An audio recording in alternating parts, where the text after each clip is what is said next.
ากเสแขวงจำปาสักพายุฝนตกหนักภาคใต้เสกองสวรรค์แขวงอัตตปือ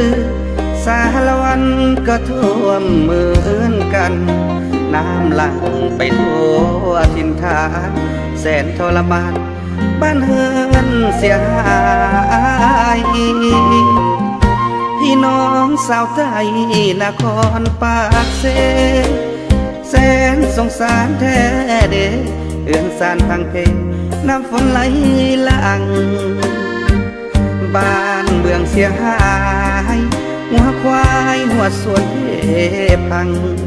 สายฝนตกมาล้นหลังน้ำท่วมไหลอังไปทุ่งแห่งโหนขอวอนทุกท่านที่มีน้ำใจทุกคนมอบความสวยเหลือเกื้อกูลทุกปัจจัยเครื่องใช้ทุกอันเข้าป่านเตือนสารที่พาดอยู่นอนน้ำใจท่านเอื้ออาทรให้ลูกหลานนอนด้วยความเห็นใจ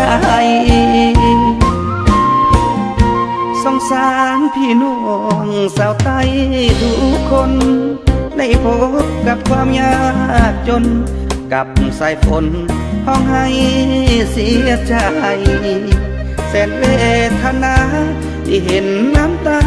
พี่น้องลินไหลขอกราบผู้มีน้ำใจช่วยอุทกกับไทยภาคใต้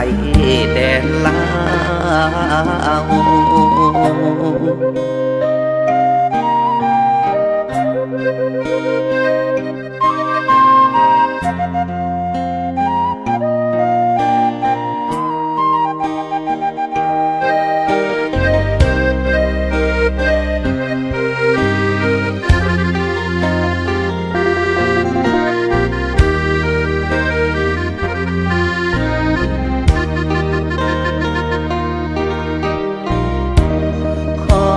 วอนทุกท่านที่มีน้ำใจทุกคนมอบความสวยเหลือเกื้อกูลทุกปัจจัยเครื่องใช้ทุกอันเข้าป่านเตือนสารที่พาดอยู่นอนน้ำใจท่านเอื้ออาทรให้ลูกหลานนอนด้วยความเห็นใจสงสารพี่น้องสาวไต้ทุกคนได้พบกับความยากจนกับสายฝนห้องให้เสียใจแสนเวทนาที่เห็นน้ำตาพี่น้องลินไหล